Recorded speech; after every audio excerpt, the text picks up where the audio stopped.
আমি গত কয়েকদিন আগে দিনাজপুরে একটা মাহফিলে, অনেক গভীর গ্রামের মাহফিল শেষ করে যাচ্ছি, তো আয়োজক বগুড়ার মুফতি মনোয়ার ভাই, নাম করা আলেম, উনি আমাকে ফোন দিচ্ছেন, দিয়া বলছেন, ভাই একটা সুসংবাদ শোনাই আপনার। বললাম, কি সুসংবাদ? হাদিয়াটা দিয়ে দিয়েছি, আমি চলে যাচ্ছি, আবার কি সুসংবাদ? তো বলো, সুসংবাদ হলো ভাই, আপনি বউ শাশুড়ি নিয়ে কথা বলেছেন এবং সেখানে প্রচুর মহিলা ছিলেন। এক বৃদ্ধা তার বাড়িতে যাওয়ার পর তার বৌমার সাথে তার দীর্ঘদিন কথাবার্তা নাই, আলাপ সালাপ নাই, ডা কুমড়া সম্পর্ক, ইউক্রেন রাশিয়া যুদ্ধের মতো, একজন আরেকজনের চেহারা দেখতে পারে না, বিশেষ করে বউর প্রতি শাশুড়ি জুলুমটা করছে মূলত।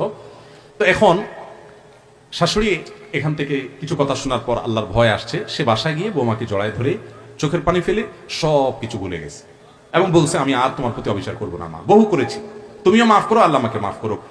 এই কাজটা করে ভদ্রমহিলা আবার ফোন করে আয়োজকদের কাকে ফোনে জানাইছে, তারা আমাকে জানাইলেন। আমি একটা বড় নিঃশ্বাস ফেলে বললাম, আলহামদুলিল্লাহ।